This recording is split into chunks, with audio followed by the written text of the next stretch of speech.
a tricky thing. What, if anything, is embedded in us that makes us distinctly human?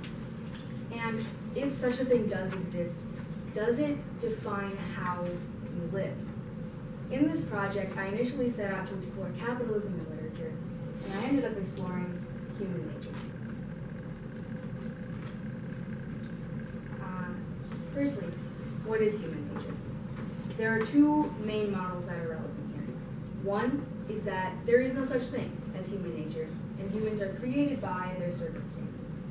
The other is that human nature is an inherent drive to better oneself, to better one's circumstances.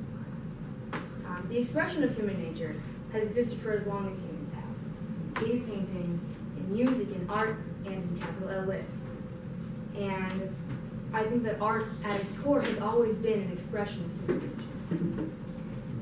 So the first model of human nature was used to aid in the creation of all the communist institutions that you and I are familiar with. They ultimately proved that the second model of human nature may be more viable because of the change in volatility within. This presentation, of course, is not intended to prove which economic system is better. It's just intended to determine what it is about human nature that leads us towards one or another, and how those systems affect us as people. One book that I read for this project was The Great Gatsby by F. Scott Fitzgerald. And this book followed Nick as he tried to navigate a new world to him, a world that was hell-bent on indulgence and extravagance.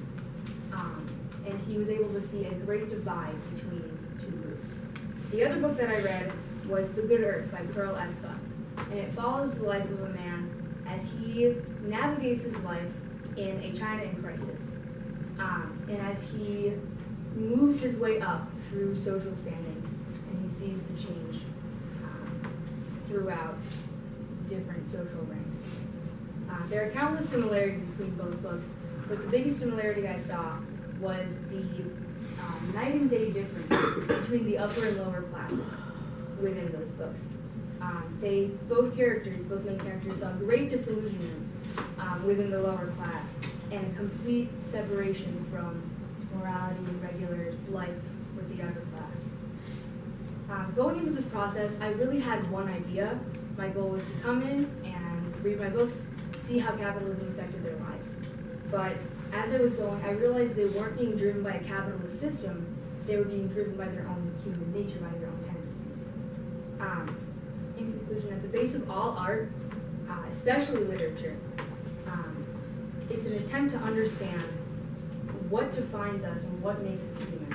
And ultimately, it's not an economic system, it's not an inherent thing, but it's our choices that define who we are.